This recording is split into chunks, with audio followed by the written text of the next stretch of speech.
We're at a critical stage here. Yeah. You're gonna die pretty soon. Today, we're watching Family by the Ton. I'm not gonna lie, not a huge fan of the title, but let's see what the show has to offer and learn something along in the process. Let's get started. I would just eat until I'm dead, probably. A normal day for me is wake up around 12, figure out something I'm gonna eat immediately. TV, video games, bed. So it's interesting that you see him drying himself off with the towel in that specific way. When you have excessive body weight and you have excess skin, excess fat tissue, you have to be really thorough about drying yourself because it's really easy for a candida infection to begin. And as a result, you can get really bad redness, irritation of the skin. It can then become a full-on cellulitis where bacterial infection sets in. So it's really important to dry skin folds in order to decrease the likelihood of this happening. I never would have thought at 34, I'd be living with my father and I'd have no job, have no real money, and just be playing video games all day and eating. When you're trying to address someone's situation where they're morbidly obese, you have to look at the patient as a whole. You have to look at what are the reasons that contributed to this occurring. What can you do in order to prevent it from recurring? Look at triggers, look at mental health factors, look at sleep schedules, daily activities. Like in general, I'm not against gaming. I love gaming. I consider myself a gamer. But there are times when we can take something that can be potentially beneficial and make it into something that it's not. And this can happen with anything. I mean, it's really the dose decides the poison. So having an unhealthy relationship with food, with gaming, all of this can contribute to this ultimate unhealthy lifestyle, which will ultimately decrease lifespan and decrease quality of life. And that quality of life is really what I like to focus on. Because yes, we want to extend lifespan, we want patients to live a long life, but at the same time, I want them to live that life comfortably. I don't want them to be in pain. I don't want them to be in mental anguish because they don't feel like they're connecting with the outside world. And that's what a good doctor, nutritionist, or like I said, any other health professional looks at when addressing these types of problems. Hey, so I got your food. Oh, okay. He'll tell me what to get him, and I come right back a lot of times in case that's too much food. But I'll get it for him and bring it to the house and put it right in front of him. I don't want to call him an enabler, but I mean, sometimes that's really the way, like, it seems that it is. I'm not buying the groceries. I'm not buying the frozen pizzas. I'm not buying the chicken wings. There's someone facilitating the food coming in, and it's not me. I mean, there's partial truth in that. I don't think that's a valid excuse for someone to make. If my patient told me, hey, look, it's not about me, I'm not the one doing the shopping. At the end of the day, there's a level of personal responsibility involved in all this, but to solely place the blame at the foot of others is not a healthy pattern. Not because it's right or wrong, but because it takes away control from you. And when you take away control from you, you actually create more of a problem where you feel like you're helpless, you have to do it, and there's nothing you can do to change it. When that is not in fact reality, there are things you can do to change it. There are conversations to be had with your quote unquote enablers, because the foods that are being consumed are A, unhealthy foods, B, there's salt being added to already very salty foods, the portion sizes are tremendous, and I saw the father mention tea. That tea has so much excess calories from the added refined sugars. Like, that's even worse than eating a huge amount of food, because at least when you eat the food, you can feel satiated and there's some fiber and other nutrients in there. But when you're just drinking sugar water, which is essentially what a lot of these sweet teas are, in mega amounts, you're just adding weight. So I bathe outside of this trough currently because I cannot physically bathe in a sit-down bathtub or stand-up shower area. Because I'm a bigger guy with like folds and flaps, and I have to move around like almost like a pig in a way, and wallow and roll over to get like the back of my leg. I have to lift up literal like pieces of skin. It's just a super difficult process. There's a lot of adjustments that are needed to be made in someone's home when they are of this excessive weight. There's also adjustments that need to be made in the hospital. I've had patients who are morbidly obese who unfortunately did not fit in our CAT scan machines, in our MRI machines. And in those scenarios, A, you try and look at the facilities around you if there's an option to transfer the patient that someone does have a larger piece of equipment. And then there's sometimes been situations where we literally have to contact our local zoo who have really large machinery for some of their larger animals, and we use those. It's not a pleasant conversation to have with patients, but it goes to show how there's a lot that needs to be done in order to make sure that we're keeping folks like this healthy. This is an icebreaker. We do have to take your weight first. This is coming. When I weigh myself in my house, I do it butt naked, just used the bathroom, number one, number two, and I've like tried to throw up the last meal I ate so I can lose any pounds. Now I'm there wearing clothes, I'm kicking off my flip-flops, anything I can get off of my body to lower the number because I know it's gonna be shockingly big.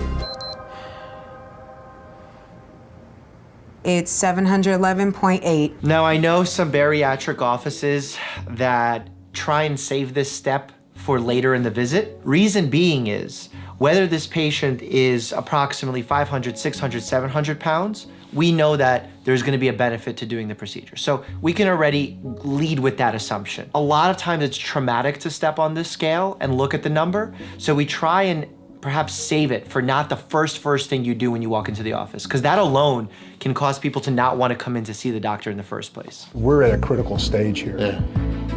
You're gonna die pretty soon, unless something happens here. Now, I know that's jarring to hear. I understand why. I agree with this approach. I think this is the most successful approach because it's honest. Whether you have a patient who's morbidly obese and is over 700 pounds, or you're recommending a do not resuscitate order for a family member. Those are difficult conversations. The truest, most honest, non-judgmental way you could deliver that news is gonna be the most successful way you could deliver that news. With you, the route we're gonna go down towards is a sleeve gastrectomy. Okay. All right? So, this is your stomach, I gotcha. all right? What we're gonna do is we're gonna go in and we're gonna remove this outer portion of your stomach right here. There will be a metabolic switch that gets flipped in your body when you have this surgery. Your body will want to lose weight. Yeah. When Dr. Proctor was going over to surgery, it was pretty scary, only because I fear surgery in general. Understandable that he's apprehensive.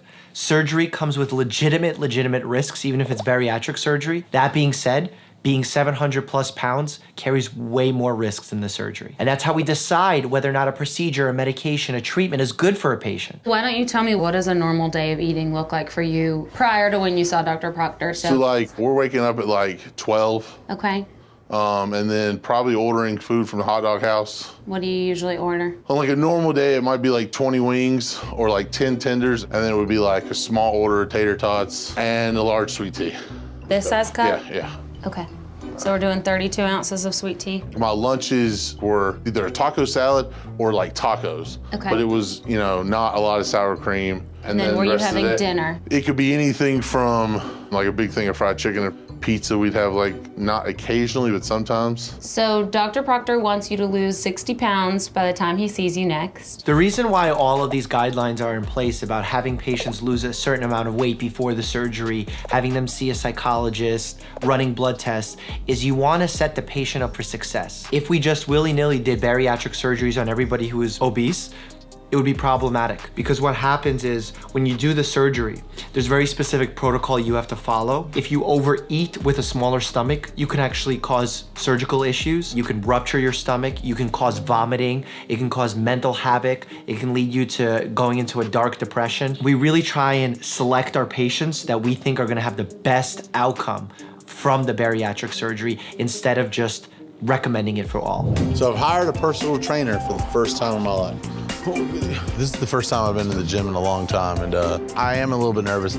Hey, what's up, man? Casey, right? Yeah. Dex? Yes, sir. How you doing? When I watch programs like this on TLC, my one issue that I have is a lot of this is not reality for most Americans. I don't want someone who is potentially wanting to lose weight to look at this and think that unless I have this, I can't lose weight. It's not true. You don't need the diesel personal trainer in order to lose the weight. Any kind of physical activity when you're going from zero will help. Also, being kind to yourself and not pushing yourself too hard in the beginning is also really important. With someone who is 700 plus pounds, you really wanna make sure that you're focusing on injury prevention. It's very easy to overload joints, to pull and hurt muscles, and as a result, you can set someone back. So it's really about starting slow. We're gonna do arm rotations, 15 each way. All right, gotcha.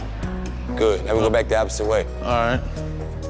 I had Casey move his own body weight so he can establish a correlation between what he's accomplished already grasp on what he can expect himself to do in the future. See, like someone might look at that and say, that's not exercise. Yes, it is. His heart rate's going up, his breathing rate's going up. This all automatically kicks up the metabolism, helps him prepare to meet the challenge. And he's been sedentary. You can't push too hard too fast. You can put too much strain on the heart and even cause a heart attack. There's actually a type of heart attack called a type 2 myocardial infarction that happens as a result of not a pure blockage, but simply because there was so much strain on the heart that there wasn't enough circulation going that actual damage has occurred. It's been 3 months since my surgery and I feel good.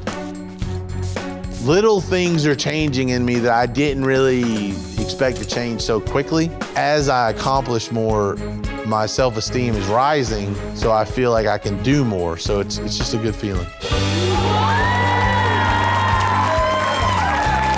Started this journey at 711 pounds, and today I'm happy to say that I'm at 525. I think it's great when you start seeing your goals pan out, and that's how motivation happens. It's seeing your hard work be paid off, and it might not happen off the first, second, or third time, but as you continue, you keep seeing that you're making improvements, whether it's after a week, after a month, or after a year. And even for myself, I had a buddy that was in the ICU recently and had a lot of neurological deficits, and as he was slowly recovering, he would call me each day, upset the fact that he wasn't making progress, and I had to remind him, write down what your deficits are today. Do it next week, do it the following week, and then each time you're upset, look back and see how much you've improved. When you look in every hour by hour, day by day, sometimes it's easy to lose sight of how much you've accomplished, but when you really spread it out and think in scale, which we as humans are not good at doing, you get to see the accomplishment. You get to feel motivated. You get to see that you're making moves in the right direction, even if it's 3 steps forward, 1 step back. Well, I'm trying to get my license renewed. This is him now? Because on the 20th of this one, because on my other license,